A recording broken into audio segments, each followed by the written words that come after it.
Good morning student. In the last class हमने discuss किया था internet trade and types of internet trade के बारे में, जिसमें हमने wholesale trade and retailers and manufacturers के लिए सर्विस जो होती है वो सब हमने स्टडी करी थी एंड कंज्यूमर्स के लिए।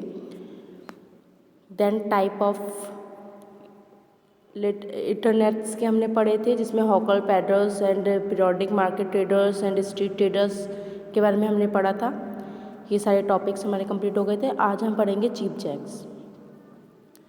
चीप जैक्स जो होते हैं वो आपकी स्मॉल शॉप होती हैं, जो छोटे लेवल के शॉप होते हैं, वो चीज़ जहाँ पे लो प्राइस ऑफ गुड्स मिल जाते हैं। हाउस होल्ड आर्टिकल्स यहाँ पे ज़्यादा सेल आउट होते हैं।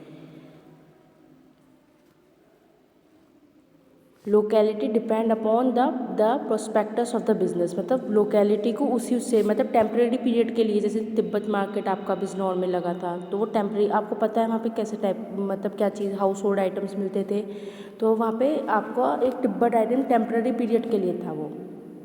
तो कुछ टाइम के लिए जो मार्केट लगते हैं, कुछ टाइम पीरियड के लिए, जैसे आपकी एग्जीबिशन लगती है, अब 25 दिसंबर के बाद आपकी ट्रेड फेयर लगती है, तो ये सारी चीज़ें आपकी टेम्प्रेरी पीरियड के लिए जो आपकी लगते हैं चीज़ें, स्मॉल शॉप्स जहाँ पे होती हैं। अब आती है फिक्स्ड रिटेलर।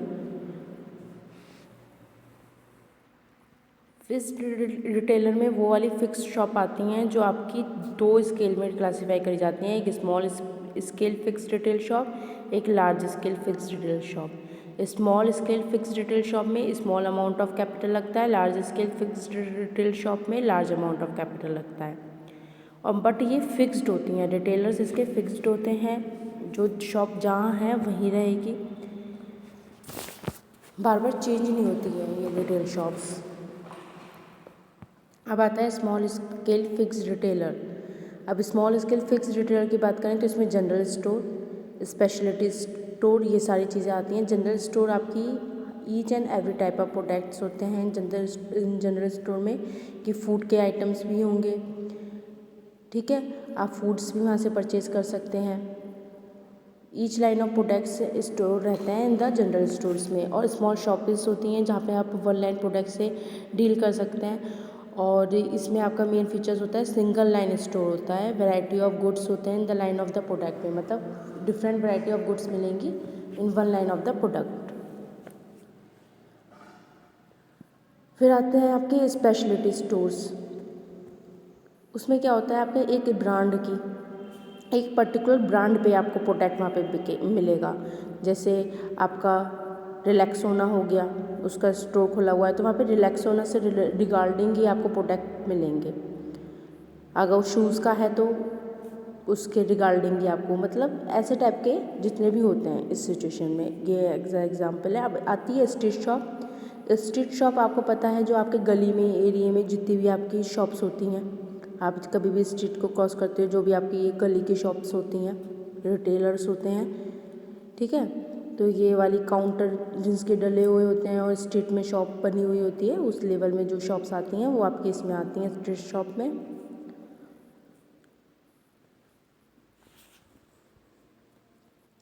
फिर आता है second hand good shop. Second hand good shop में आपकी ये वो वाली शॉप आती हैं जो second hand goods use article such as a book, ठीक है, जैसे आप अपनी ओल्ड बुक वहाँ पे सेल कर रही हैं तो सेकंड हैंड प्रोडक्ट मिलता है वहाँ पे, कि पुरानी बुक्स मिलेंगी आपको, एक सेशन पुरानी बुक, या फिर जितनी भी मैगजीन्स हैं वो 1 ईयर डिले, जितनी भी आपकी पुरानी बुक्स होती हैं,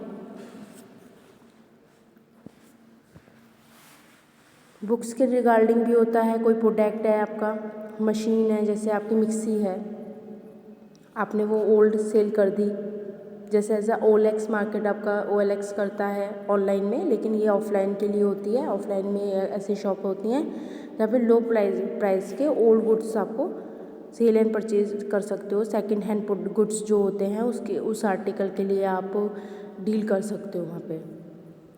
अब होती हैं second shop. There are the shop to sell goods which are not produced according to the required specification. These shop deal in the product which have some manufacturing defect. अब कभी कभी क्या होता है, कुछ गुड्स को बनाते हुए कुछ डिफेक्टिव पीस हो जाता है, जहाँ पे डिफेक्टिव पीस मिलते हैं,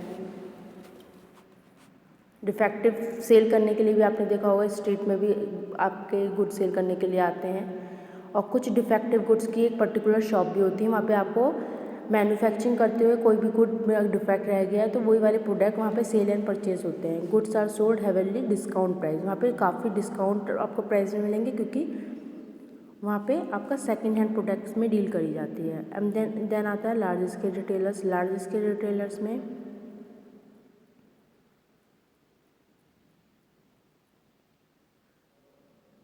large scale of goods purchase करे जाते हैं और लार्ज स्केल में आपकी ह्यूज इन्वेस्टमेंट भी लगती है। Large size of showrooms to sell the goods, departmental stores आ गए, मल्टीपल शॉप्स आ गए हैं इसमें, मेल ऑर्डर रिटेलिंग या फिर कंज्यूमर कोऑपरेटिव स्टोर्स, सुपरमार्केट और जितनी भी फ्रेंचाइजी हैं तो वो सारी ओपन होती हैं, तो उसे हम बोलते हैं लार्ज स्केल स्टोर। अब आते हैं डिपार्टमेंटल स्टोर। डिपार्टमेंटल स्टोर में पर्टिकुलर डिपार्टमेंट होता है, रिटेल शोरूम्स होते हैं, पर्टिकुलर एक वन रूफ ईच में आपका पूरा डिपार्टमेंट्स होंगे। जैसे आपका मॉल्स में आप जाते हो वहाँ पे देखते हो कि वहाँ पे आपको ईच एंड एवरीथिंग मिल जाते हैं, ईच एंड एवरी प्रोडक्ट मिल जाते हैं, लेकिन पर्टिकुलर डिपार्टमेंट बने हुए होते हैं। ठीक है, तो ये कन्वीनियंट सोर्स है शॉपिंग का और सेंट्रल लोकेशंस है इसकी, इकोनॉमिक ऑफ स्केल है, एलिमिनेशन ऑफ मिडल मैन कि प्रॉफिट एक्स्ट्रा कोई अर्न नहीं कर सकता इसमें, बट कॉस्ट ऑपरेटिंग हाई रहती है इसमें। इस स्टोर्स को चलाने के लिए जो मेंटेनेंस चाहिए और कॉस्ट चाहिए वो ज़्यादा। जैसे विशाल आप ले सकते हो एक एग्जाम्पल में, पर्सनल अटेंशन चाहिए होती है, लैक ऑफ पर्सनल अटेंशन से डिपार्टमेंटल स्टोर डैमेज हो जाते हैं, हाई प्राइजेस होते हैं, ह्यूज कैपिटल होती है। अब आती हैं आपकी मल्टीपल शॉप्स, फिर आती है मेल ऑर्डर रिटेलिंग, फिर consumer cooperative stores and then supermarket. तो ये सारी चीज़ें हम नेक्स्ट वीडियो में डिस्कस करेंगे। पहले आप ये सारे डिपार्टमेंटल स्टोर्स तक के नोट्स प्रिपेयर कर लीजिए अपनी कॉपी में, और स्टूडेंट्स क्वेरी क्लास अटेंड करिए। क्वेरी क्लास आज 7 PM होगी और कंटिन्यू क्लास में अटेंटिव रहिए। अब आपके एग्ज़ाम्स भी कंप्लीट हो गए हैं ऑलमोस्ट, तो अब आप अपनी डेली क्लासेस स्टार्ट कर दीजिए और अपनी स्टडी पे फोकस करिए। Okay students.